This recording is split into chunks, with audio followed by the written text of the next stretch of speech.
우리가 하나님의 말씀을 보겠습니다. 하나님의 말씀은 요한복음 3장 1절에서 3절에 있습니다. 짧은 말씀이니까 우리가 다 같이 한 목소리로 우리가 봉독하도록 하겠습니다. 우리 다 같이 봉독합니다.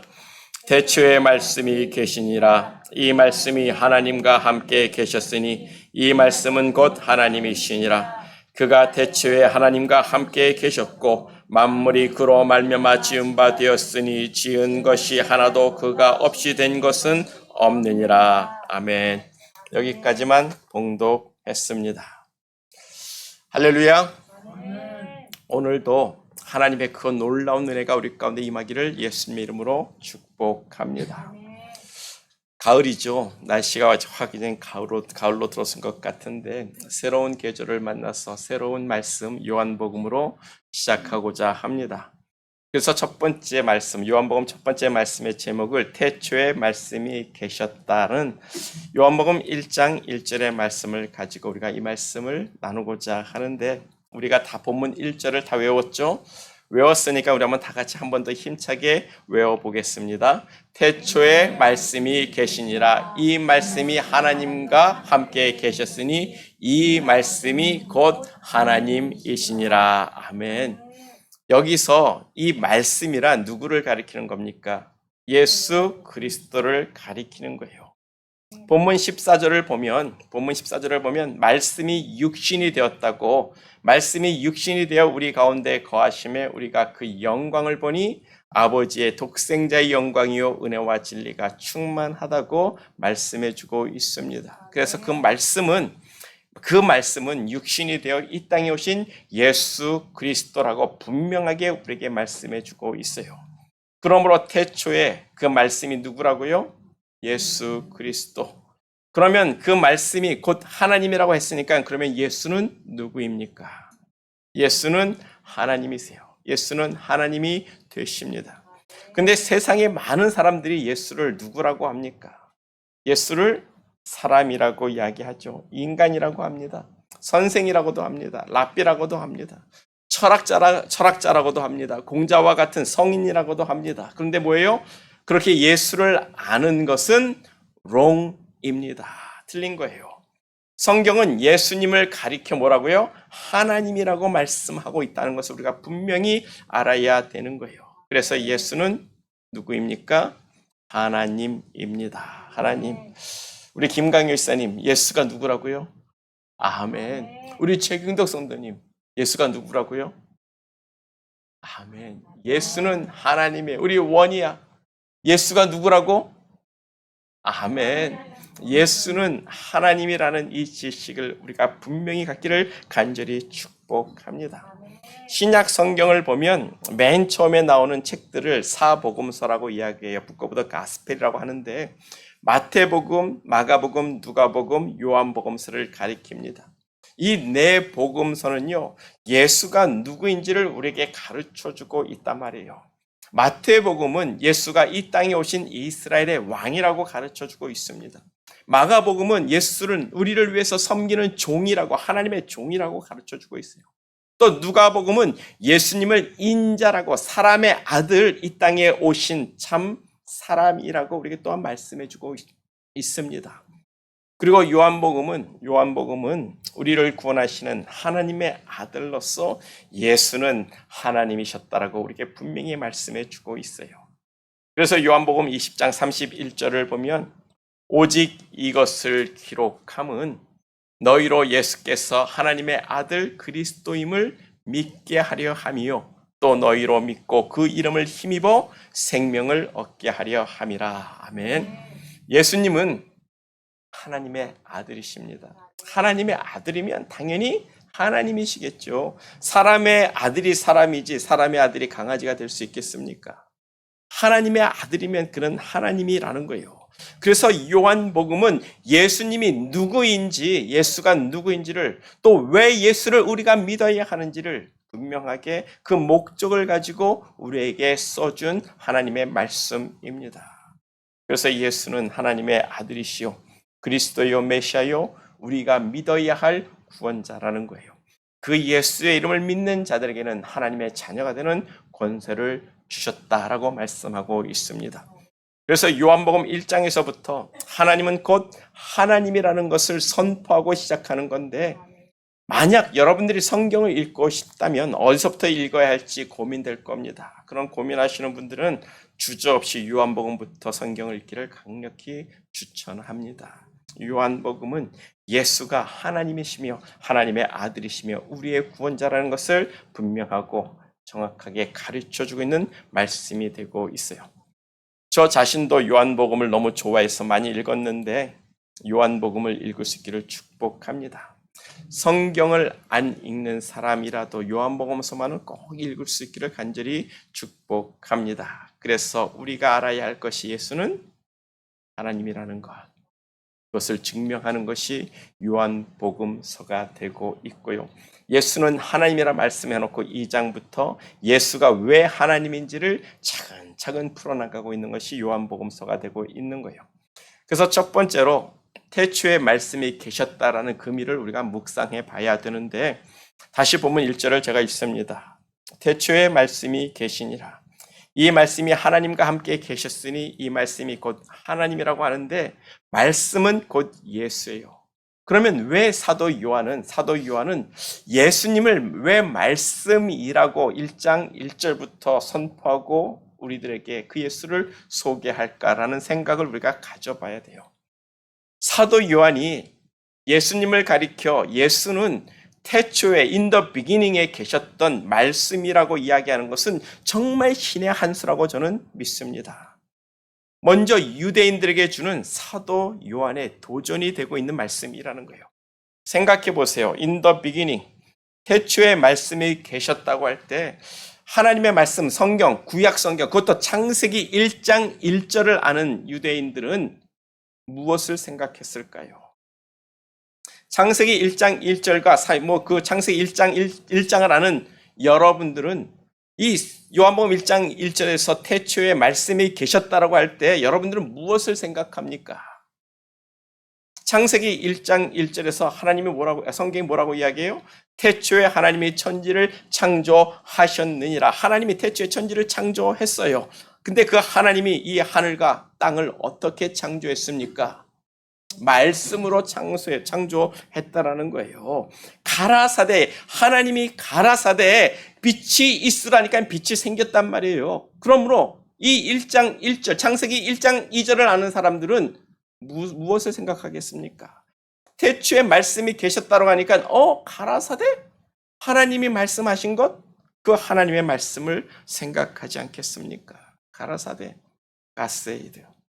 이 세상을 창조하신 그 하나님의 말씀이 제일 먼저 생각이 났을 거예요. 아마 여러분들도 요한복음 1장 1절을 읽으면서 태초에 말씀이 계셨다라고 할 때 창세기 1장 1절에서 하나님이 천지를 창조하시고 그가 가라사대 빛이 있으라시니 빛이 생겼더라. 그걸 기억하셨을 거예요. 그래서 말씀이 태초에 계셨다는 것은 이 세상을 창조하신 하나님의 말씀을 의미한다라고 생각을 하고 있었을 겁니다. 그래서 하나님의 말씀은 어떤 건가요? 하나님의 말씀이 뭡니까? 우리가 잘 알고 있는 히브리서 4장 12절과 13절을 보면 하나님의 말씀은 살았고 운동력이 있어 좌우의 날선 어떤 검보다도 예리하고 하나님의 말씀은 마음과 생각과 뜻을 감찰하신다고 하잖아요. 또 지으신 것들, 창조된 그것들을 그 앞에, 즉 하나님 앞에 나타나지 않음이 없고 오직 만물이 우리를 상관하시는 자의 눈앞에, 즉 하나님 앞에 벌거벗은 것 같이 드러나게 하신다라고 하나님의 말씀을 이야기하고 있는 거예요. 곧 하나님의 말씀이 곧 하나님이라는 것을 우리에게 말씀해 주고 있는 거예요. 하나님의 말씀은 살아서 운동력이 있고 그 운동력이 있기 때문에 그 말씀이 선포되는 것 가운데 이 세상이 창조되어졌고 창조되어진 것뿐만이 아니라 이 세상을 감찰하시는 말씀이라고 이야기를 하고 있습니다. 이 세상에 지어진 것들, 창조된 것들, 그것들이 다 하나님 앞에서 다 드러나게끔 그것들을 다 밝히시는 능력의 말씀이라고 이야기를 하는 거예요. 그래서 모든 만물들이 다 하나님 앞에 벌거벗은 것 같이 다 드러나게 하시는 말씀이라고, 그 말씀이 네 죄를 알렸다면 그냥 그 죄가 다 드러나는 거예요. 그 말씀이 네 속에 감춘 것을 드러내라 하면 그냥 다 우리 안에서 드러내지게 되는 겁니다. 그게 하나님의 말씀이고 그게 능력이고 그 능력이 곧 하나님이라고 이야기를 하는 거예요. 하나님의 말씀은 곧 하나님이 되십니다.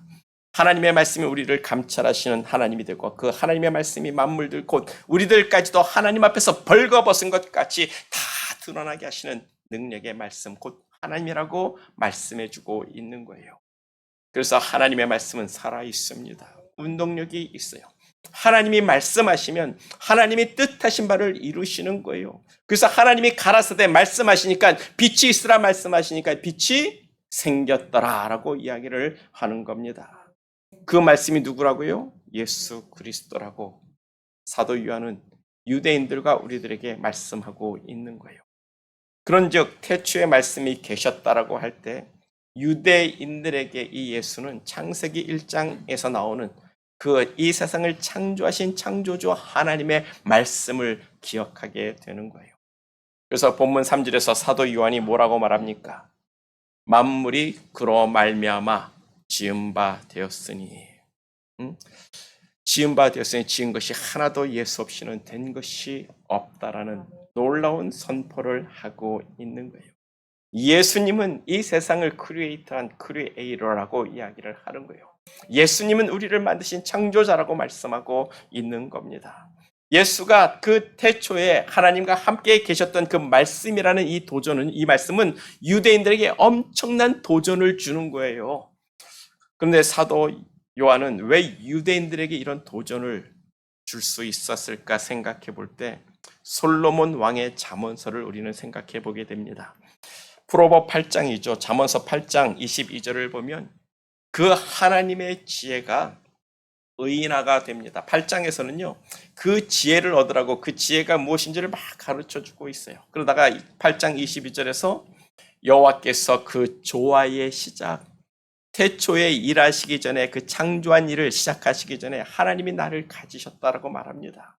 지혜가 나라고 이야기를 해요. 의인화가 되는 겁니다. 그래서 23절을 보면 내가 그때에 세움을 얻었고 또 24절을 보면 내가 이미 그때 났으며 27절을 보면 여호와가 하늘을 지으시고 궁창으로 해면을 두르실 때에 내가 그 곁에 있어서 30절 내가 그 곁에 있어서 창조주가 되어 날마다 그 기뻐하신 바가 되었다라고 말씀을 하고 있는 거예요. 세상에서 가장 뛰어난 지혜를 가진 사람 그 사람이 누구예요? 솔로몬입니다. 솔로몬 왕이 그 지혜가 바로 창조주였다라고 이야기를 하고 있는 거예요. 지혜가 있었는데 그 지혜가 하나님과 함께 있어서 창조주가 되었다라고 이야기를 하는 겁니다. 그런 의미에서 솔로몬이 말하는 지혜란 하나님이 이 세상을 창조하는 모든 생각과 뜻과 하나님이 생각하는 것 가운데 설계하는 그 모든 것들을 지혜라고 의미하는 건데 그 지혜가 하나님의 말씀으로 가라사대 집합돼서 나오면 하나님의 말씀이 하나님의 생각을 창조의 지혜를 이루어내신다는 겁니다. 그런 의미에서 하나님의 말씀과 하나님의 지혜와 하나님은 다 동일시 되고 있는 거예요. 같다라는 겁니다. 그런 의미에서 사도 요한은 이런 솔로몬의 말씀을 인해서 유대인들에게 엄청난 도전을 주는 거예요. 예수는 그 태초에 잠언서 8장에서 말하는 그 태초에 계셨던 말씀이었고 태초부터 하나님과 함께 계셨고 그 말씀이 곧 하나님이라고 그 하나님이 육신이 되어 이 땅에 오신 그리스도라고 담대하게 선포해주고 있는 거예요. 구약 성경 창세기 1장 1절과 잠언서 8장을 하는 유대인들과 크리스찬들에게는 이 말씀이 엄청난 도전이 되는 겁니다. 정말 예수님이 하나님이라고 창조주라고 그러면 그 다음에 그들이 무엇을 했겠습니까? 요한복음서 2장부터 안 읽어나갈 수가 없는 거예요. 계속 읽어나가면서 정말 예수가 하나님이라고 그거를 알기 위해서 아마 이 요한복음서를 그날 밤에 다 읽어버렸을 겁니다. 안 읽을 수가 없는 거죠. 예수가 그 창조주 창세기 1장에 나오는 그 창조주라고 잠언서 8장에 나오는 그 지혜라고 정말 그가 이 땅에 오신 메시아라고 그 예수를 발견하고 싶었겠죠. 사도 요한은 유대인들에게 또 갓 예수를 믿는 우리 크리스찬들에게 엄청난 도전을 주고 요한복음 2장에서부터 그 예수가 하나님의 되심을 증거하고 예수를 믿는 자는 영생을 얻을 것이라고 우리에게 귀한 말씀을 주고 있습니다. 그리고 두 번째로 헬라인들에게 주는 도전이에요. 헬레니즘 문화권에 있는 이방인들에게 사도 요한이 주는 도전을 우리가 생각해 볼 수가 있습니다. 왜냐하면 태초에 말씀이 계셨다라는 그 말은 그 당시에 헬레니즘 문화권에 있는 사람들에게도 엄청난 도전이 되고 챌린지가 되는 거예요. 이미 잠언서 8장에서 우리가 살펴봤듯이 지혜의 그 말씀은 이미 하나님이 이 세상을 창조하기 훨씬 그 이전에 하나님과 함께한 창조주였다라고 우리는 알 수가 있었습니다. 그것을 사도 요한은 요한복음 1장 1절에서 그것을 그대로 적용시켜서 우리에게 말씀해 주는 건데, 왜냐하면 요한복음 1장 1절에서 말하는 태초는 창세기 1장 1절에서 말하는 태초 in the beginning하고는 다른 의미를 가지고 있어요. 창세기 1장 1절에서 말하는 히브리 단어 in the beginning이라는 그 태초는 시간이 시작되는 점을 이야기한다면, 요한복음 1장 1절에서 헬라어 단어 태초는 시간이 시작된 그 시작점이 아니라 그 시작점보다 훨씬 이전, 우리가 알지 못하는 그 어떤 그 시대를 이야기하는 거예요. 사람이 알 수 없는 창조 그 이전 그 시대의 예수님이 말씀으로 하나님과 함께 하셨고 그가 곧 하나님이라고 말씀을 하고 있는 겁니다. 그때 말씀이 계셨고 이 말씀이 하나님과 함께 계셨고 이 말씀이 하나님이라고 이야기를 하는데, 사도 요한의 기가 막힌 한 수가 바로 저는 로고스라는 단어라고 생각을 해요. 로고스라는 말 많이 들어보셨을 겁니다. 로고스, 워드, 말씀이라는 그릭 보캡인데, 사도 요한이 이 로고스라는 단어를 사용한 것이 아주 기가 막힌 신의 한 수라는 거예요. 사도 요한이 요한복음서를 쓸 당시 로고스라는 단어는 단순히 그냥 누구누구의 그런 말씀이라는 뜻만 가지고 있는 것이 아니에요. 헬레니즘 그 문화권에서 철학적인 생각을 가진 사람들은 이 로고스라는 이 단어를 필라소피크란 아주 중요한 단어로 생각을 했습니다. 심플 워드가 아니에요. 그리스 철학가들은, 스토아 학파에서부터 많은 철학가들은 이 로고스라는 이것이 이성과 지성의 최고의 의미를 가지고 있는 단어를 사용하는 겁니다. 그래서 로고스라는 것은 우리가 알지 못하는 어떤 지혜를 가진 신, 이 세상을 다스리는 신, 다스리는 그 신으로부터 나오는 말씀이라고 생각을 하고 있었단 말이에요. 그래서 헬레니즘 문화권에 있는 사람들에게 로고스가 태초에 있었다라고 이야기하는 것은 그 로고스는 신적 존재라는 것을 이야기해 주는 거예요. 스토아 학파의 그 철학자들은 로고스라고 할 때 이 온 우주를 다스리는 선장이고 조종사라고 믿고 있었단 말입니다. 그렇게 지혜의 신을 로고스라고 이야기했던 거예요. 사도 요한이 잠언서 8장을 인용해서 지혜, 하나님의 곁에서 창조자가 된 그 지혜를 헬라 철학 사상에 이렇게 접붙여서 너희가 믿고 바라고 소망하는 그 지혜의 신이 바로 예수라고 가르쳐주고 있는 거예요. 그래서 태초에 로고스가 계셨다고 할 때 로마 사람들이 이해하는 것은 이 세상의 참 주인이신 지혜의 신으로 그 말씀을 이해하는 겁니다. 그래서 기원전 370년 전의 철학자죠. 플라톤이 말하기를 어느 날 신으로부터 로고스가 우리를 찾아올 것이라고 했는데, 정말 사도 요한은 그것을 정확하게 캐치해가지고 그 헬레니즘 문화권에 있는 사람들에게 바로 그 로고스가 예수 그리스도라고 가르쳐주고 있는 겁니다. 얼마나 기가 막힌 한 수가 되는지 우리는 생각해 볼 수가 있는 거죠. 그러므로 사도 요한이 말하기를 태초에 in the beginning에 말씀 워드가 계셨고 그 말씀이 하나님과 함께 계셨고 그 말씀이 곧 하나님이요 만물이 그로 말미암아 지은 바 되었으니 지은 것이 하나도 그가 없이는 된 것이 없다는 이 말씀은요, 유대인들과 이 헬레니즘 문화권에 있는 로마인들에게는 엄청난 도전이 되는 말씀이었다는 거예요. 그래서 요한복음 1장 1절을 읽은 사람들은 아마 이 요한복음서를 끝까지 안 읽을 수가 없었을 겁니다. 정말 그 예수가 헬레니즘 문화에서 말하는 정말 그 로고스, 우리에게 임하는 신이 뭔가, 유대인들은 정말 이 로고스가 정말 태초에 이 세상을 창조했던 그 하나님의 말씀, 육신을 입고 이 땅에 오신 것인가, 그것을 알고 싶어 했을 거란 말입니다.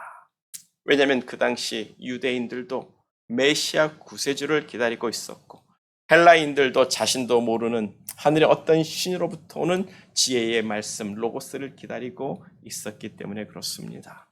그런즉 사도 요한의 그 유명한 말씀이 그 이어서 선포가 되는 거예요. 요한복음 17장 3절의 말씀입니다. 우리 다 같이 한번 읽어보겠어요. 영생은 곧 유일하신 참 하나님과 그의 보내신 자 예수를 아는 것이니라. 아멘. 예수를 아는 것이 곧 영생이라는 거예요. 예수를 알면 넌 영생 받았어라고 이야기를 하는 거예요. 네가 정말 예수를 알면 너는 영원한 생명을 가진 사람이야. 그 예수가 바로 하나님이기 때문에 그래. 예수가 하나님인 것을 아는 것이 정말 너에게 복이 되는 거야. 그 예수가 하나님의 아들이시며 우리를 구속하기 위해 이 땅에 오신, 육신을 입고 오신 그 하나님이라는 것을 아는 것이 정말 너에게는 복되고 복되며 네가 영원한 축복을 받은 자가 되는 거야 라고 말씀해 주고 있는 줄 믿습니다. 그 예수를 보내신 그 참 하나님과 그 예수를 아는 것이 이터널 라이프, 영생이라고 말씀하고 있습니다. 예수를 알기를 축복합니다. 여러분, 예수 알기 축복합니다. 예수 알아야 돼요. 이 예수를 알라고 우리에게 성경 66권의 말씀을 주셨고 이 성경 66권이 다 예수에 대해서 말씀하고 있는 겁니다. 이 예수를 아는 것이 우리에게 복이고 이 예수를 아는 것이 우리가 구원받은 영생을 얻은 삶이 되는 줄 믿습니다. 그래서 예수는 누구라고요? 하나님. 우리 한번 좀 크게 대답합시다. 예수는 누구라고요? 하나님이 되십니다. 아멘. 그것도 그냥 하나님이 아니라 이 세상을 우리를 창조하신 하나님이 되십니다. 그래서 두 번째로 생각해 볼 것이 말씀이 하나님과 함께 하셨다라는 의미를 생각해 봐야 되는 거예요. 그 첫 번째 의미로 예수 그리스도는 하나님처럼 영원부터 영원하신 분이라는 겁니다. 이터널한 분이라는 거예요. 예수님은 태초 이 세상이 창조되기 훨씬 이전부터 하나님과 함께 계셨어요. 그 태초란 잠언서 8장에 있는 말씀처럼 하나님이 이 세상을 만들기 훨씬 그 이전을 이야기하는 겁니다. 그래서 요한복음 17장 5절을 보면 예수님이 하시는 말씀이에요. 아버지요, 창세전에, 즉 이 세상을 만들기 전에 내가 아버지와 함께 가졌던 영화로서 지금도 아버지와 함께 나를 영화롭게 하옵소서. 아멘. 예수님의 말씀이에요. 예수님은 이 세상이 창조되기 훨씬 이전부터 하나님과 함께 계셨고 그 하나님과 함께 영화로운 삶을 가지셨다라고 말씀을 하고 있는 겁니다. 그래서 예수님은 이 세상이 창조될 때 나타나신 분이 아니라 이 세상이 창조되기 훨씬 이전부터 하나님과 함께 계셨던 하나님이라는 것을 우리가 기억해야 됩니다. 그런 말씀을 주시는 사도 요한의 핵심 포인트는 분명합니다. 예수님은요, 사람이 생각할 수 있는 그 어떤 한계점을 넘은 존재라는 거예요. 우리가 그 태초부터 계셨던 그 말씀, 하나님과 함께 하셨고 하나님이셨던 그 예수를 우리가 뭔 수로 알겠습니까? 육신을 입고 이 땅에 오신 그 예수를 보고 그 예수가 전부인지를 알면 착각이라는 거예요. 예수는 우리가 본 그 육체 입은 그 모습만이 그 예수가 아니라 그 이전부터 하나님과 함께 하셨고 하나님이셨던 예수님이셨다는 것을 우리가 알아야 된다는 거예요. 그래서 우리가 그 예수를 생각할 때 우리 마음대로 그 예수를 판단하면 안 되는 겁니다. 예수는 우리가 알 수 있는 그 한계점을 넘으신 하나님이시라는 거예요. 그래서 예수님이 하시는 말씀이 뭡니까? 나는 아버지와 하나이다. 나를 본 자는 곧 아버지를 본 것이라고 예수님이 자신을 하나님과 동일시하고 있는 거예요. 우리로서는 이런 말씀을 이해할 수가 없습니다. 예수님이 하나님과 하나라고, 예수님을 본 것이 곧 아버지를 본 것이라고 우리는 이해할 수가 없어요. 그러나 태초에 말씀이 계셨고 그 말씀이 하나님이란 그 말씀으로 이 모든 것이 다 해석이 될 수가 있다는 겁니다. 트리니티, 삼위일체론, 우리가 이해할 수 없는 신학입니다. 그러나 이 삼위일체론도 말씀이 곧 하나님이란 말씀으로 다 귀결이 되는 거예요. 예수님은 영원부터 영원까지 하나님과 함께 하신 하나님이시라는 겁니다. 그래서 두 번째로 그 의미를 생각해 볼 때 말씀이 하나님과 함께 계셨다라는 그 의미를 생각해 보게 되는데 예수님은 하나님과 함께 하신 분이라고 할 때 여기서 주목해 볼 단어가 함께라는 헬라어 단어예요. 함께하다, with라는 뜻이죠. 근데 문자적으로는 무엇을 향해 마주하고 있다라는 뜻이 함께라는 헬라어 단어예요. 예수님의 얼굴이 하나님을 향해 마주하고 있다는 겁니다. 예수님과 하나님이 이렇게 마주보고 있는 거예요. 아주 가깝고 친밀한 존재라는 겁니다. 이 세상에서 가장 친밀하고 가까운 분들이 누구예요? 이렇게 부부들끼리 앉아있지 않습니까? 이 부부들이 아마 세상에서 가장 가까운 사람들이 될 거예요. 그래서 잠잘 때 서로 얼굴을 마주보고 자죠. 안 그런가요? 또 저만 또 이렇게 마주보고 자나 보죠. 그럼 대부분 여러분들은 등지고 잡니까? 그래도 사랑하는 부부라면 최소한 잠들기까지는 얼굴을 마주하고 이렇게 있을 것 아닙니까? 그래야 이런저런 대화도 나누면서 잠들 텐데 그렇게 가까이 아주 가까이 마주한 사이라는 것이 바로 함께라는 단어의 의미가 되는 거예요. 예수님과 하나님은 그렇게 아주 가깝고 친밀한 관계입니다. 한 번도 그렇게 마주한 그 모습에서 떠나본 적이 없고 나눠본 적이 없고 세퍼레이트 된 적도 없다라는 거예요. 그런 예수님이 처음으로 하나님과 세퍼레이트 된 적이 있었습니다. 그때가 언제요? 예수님이 십자가에 못 박혀 죽으실 때 하나님이 그 예수에게서 고개를 돌려버렸어요. 외면해버렸습니다. 보지 않았습니다. 그냥 끊어버렸습니다. 넌 지금 몰라. 너 십자가에 못 박혀 죽으면 난 볼 수 없어. 그냥 네가 죽어. 알아서 죽어. 난 지금 거기에 대해 신경 쓸 수 없어. 난 지금 더 중요한 게 있어. 저들의 죄를 용서하기 위해서 나는 너를 버려야만 해. 그렇게 예수님이 하나님께 버림을 받았어요. 그러니까 예수님이 그때 처음으로 함께 얼굴 마주하고 있었는데 항상 함께 했는데 처음으로 버림을 받으니까 부르짖습니다. 뭐라고요? 엘리 엘리 나마 사박다니, 나의 하나님 어찌하여 나를 버리시나이까라고 처음으로 그 예수님이 하나님 앞에 울부짖고 죽는 거예요. 영원부터 영원까지 늘 함께하고 얼굴 마주하고 그렇게 친밀하고 가까웠고 나눠질 수 없었던 그 예수님이 우리의 죄를 속죄하기 위해서 하나님께 버림을 받고 하나님은 그 예수를 버렸다라고 이야기를 하는 겁니다.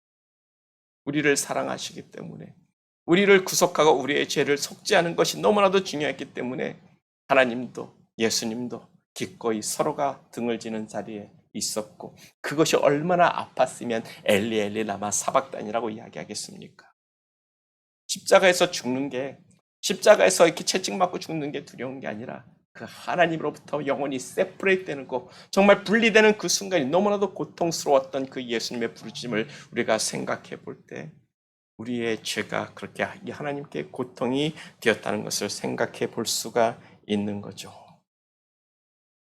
이것을 생각해 볼 때 예수님과 하나님의 관계는 죄 지은 우리가 아니었다면 결코 한 번도 등을 진 적이 없었을 것이란 말이에요. 우리의 죄가 예수님에게 그런 큰 고통을 안겨다 준 겁니다.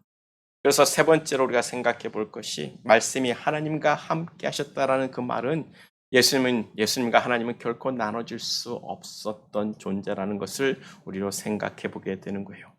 그래서 예수님은 말씀합니다. 예수님은 하나님과 하나라고, 나는 하나님과 하나라고 이야기하는 거예요. 성부 하나님도 성자 하나님도 성령의 하나님도 다 서로 함께하는 하나님이기 때문에 이 셋은 결코 나눠지는 존재가 아니라는 거예요.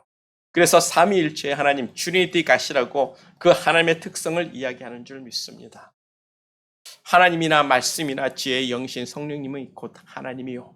이 셋은 절대로 나눠지는 하나님이 아니라 늘 함께하는 하나님이라는 거예요. 그래서 빌립보서 2장 6절은 우리에게 예수를 가리켜 그는 근본 하나님의 본체였다고까지 예수가 바로 하나님의 본체였다고까지 말씀을 하는 줄 믿습니다. 그래서 예수는 누구라고요? 하나님입니다. 하나님이 되십니다. 그래서 태초에 말씀이 계셨고 이 말씀이 곧 하나님이란 이 말씀을 우리가 적용해야 되는 거예요. 태초에 말씀이 계셨고 이 말씀이 곧 하나님이라고 했으니까 이 말씀을 우리의 삶에 적용해야 되는 거예요. 우리가 가진 이 성경이 곧 하나님의 말씀 아닙니까? 그렇다면 이 성경 66권이 하나님과 동등한 권위를 가진 말씀이요. 그 말씀이 또한 하나님이라는 것을 우리가 믿어야 되는 줄 믿습니다. 우리가 이것이 하나님의 말씀이라고 믿는다는 것은 그 말씀에 대한 권위를 인정하는 거예요. 이 말씀이 하나님의 말씀이라는 그 권위를 인정해야 우리가 이 하나님의 말씀을 믿는 것 아니겠습니까? 하나님의 말씀이 곧 하나님이라면 우리는 하나님의 말씀에 대한 경외함을 가져야 되는 거예요. 성경 한 구절, 이 한 구절이 다 하나님이라고 생각하고 하나님의 말씀을 사랑해야 하는 줄 믿습니다. 근데 우리는 뭡니까? 우리들의 생각과 판단이 하나님의 말씀의 권위보다 더 놀라서 있는 것 여러분 알고 계시죠? 그냥 하나님의 말씀이라면 이해 못해도 우리는 아멘 해야 되는데, 그 말씀이 곧 하나님인 줄 알고 아멘 해야 되는데 안 합니다. 우리의 생각하고 안 맞으면 하나님의 말씀을 우리는 크리틱하고 비평해버려요. 판단해버립니다. 하나님의 말씀을 바꿔버립니다. 아니, 이 말씀은 지금 이 시대에 안 맞는다라고 결정지고 덮어버린다는 말이에요.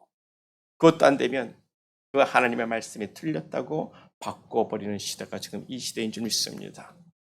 이 시대와 맞지 않는 말씀이라고 하나님의 말씀을 무시해버려요. 지금은 교회가 하나님의 말씀을 스스로 디나이하고 부정하는 시대가 되었단 말입니다. 그런 신앙을 우리는 인본주의 신앙이라고 이야기해요. 그런 신앙을 인본주의, 우리 사람이 먼저인 신앙이라고 하는 건데, 하나님의 말씀을 곧 하나님으로 여길 수 있는 우리들이 돼서 하나님의 말씀에 아멘할 수 있기를 간절히 축복합니다. 그래서 세상 사람들이, 목사들이, 또 신학자들이 뭐라고 하든 성경에 있는 하나님의 말씀대로 믿고 순종할 수 있는 우리 모두가 되기를 간절히 축복합니다. 우리가 성경에 있는 말씀 다 순종할 수 없잖아요.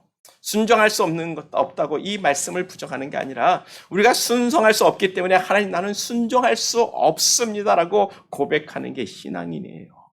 성경 66권에 있는 말씀, 율법 613가지 말씀 하나님께서 다 믿고 따르라고 주신 거 아니에요. 그것을 주신 것은 네가 이것을 따르지 못할 거니까 네가 죄인 것을 알고 회개하면서 날 쫓아오라고 말씀을 주신 줄 믿습니다. 우리가 성경 66권을 다 믿지 못하고 다 따라가지 못하고 순종하지 못한다고 그것을 덮어버릴 것이 아니라, 하나님, 나는 부족합니다. 나는 하나님의 기준에 하나님의 말씀을 쫓을 수 없는 인간입니다. 나의 죄를 용서하여 주시옵소서. 예수의 피로 나를 정결케 하시고 예수의 피로 나를 거룩하게 하시고 그 예수의 속죄함으로 나를 새롭게 하여 주시옵소서. 나에게 성령 충만함을 주시고 내가 자원하는 심령으로 하나님을 섬길 수 있게 해달라고. 우리가 그렇게 기도해야 될 문제지, 아이고 나는 이거 다 따를 수 없어, 이런 거 싫어라고 덮을 문제가 아니라는 겁니다. 우리가 하나님의 말씀으로 인정할 수 있는 믿음의 사람 되기를 간절히 축복합니다. 하나님의 말씀이 곧 하나님이라면, 그렇게 믿는다면 그래야 된다는 거예요. 그런 사람들을 우리는 근본주의자들, 펀더멘탈리스트라고 합니다. 그런데 지금은 하나님의 말씀대로 믿는 사람들을 그렇게 근본주의자, 펀더멘탈리스트라고 이야기할 때 이 말은요, 욕이 되고 있어요. 욕입니다. 같은 교회 안에서 하나님의 말씀을 곧대로 믿는 사람들을 사회의 악이라고까지 이야기를 해요. 심지어 테러리스트라고까지 합니다. 종교 전쟁을 불러일으킬 자들이라고까지 하는데, 그만큼 하나님의 말씀을 말씀대로 믿지 않는 시대가 되었다는 증거가 되는 거죠. 그 증거가, 가장 교회 안에 있는 그 증거가 뭐예요? 바로 동성연애 문제입니다. 동성연애에 대한 이 교회의 반응에서 우리는 얼마만큼 하나님을 멸시하고 말씀을 무시하는지 찾아볼 수가 있어요.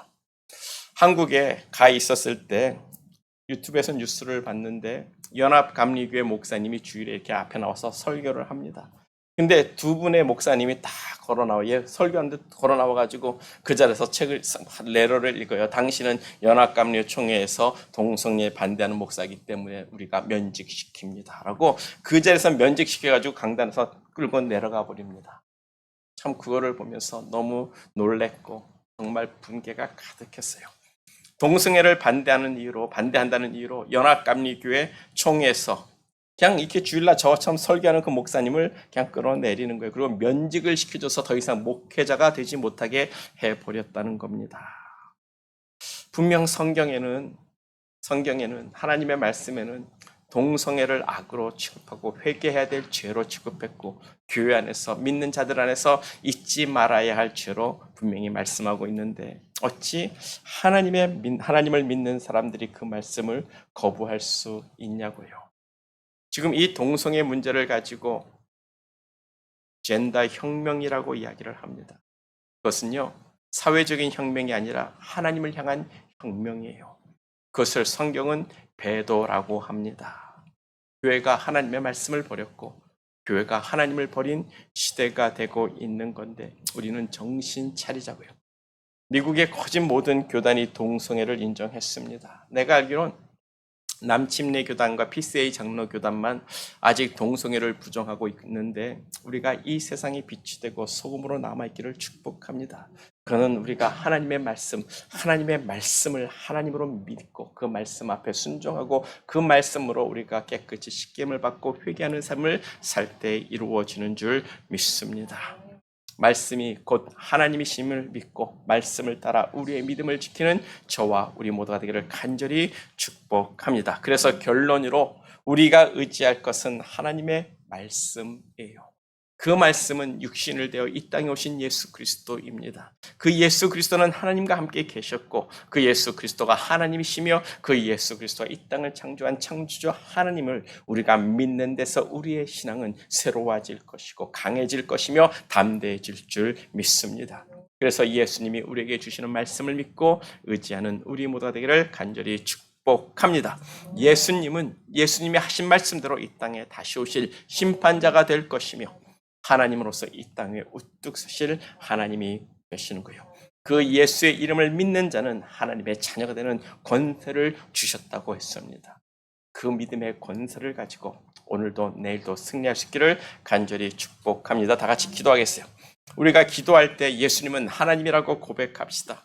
예수는 우리의 창조자라고 고백하며 기도합시다. 나는 예수가 하나님이 되심을 믿습니다. 예수로 인하여 구원의 감격을 회복하게 하시고 자원하는 심령으로 하나님을 섬기게 해달라고 우리가 다 같이 선포하며 기도할 수 있기를 소망합니다. 우리 다 같이 기도합니다.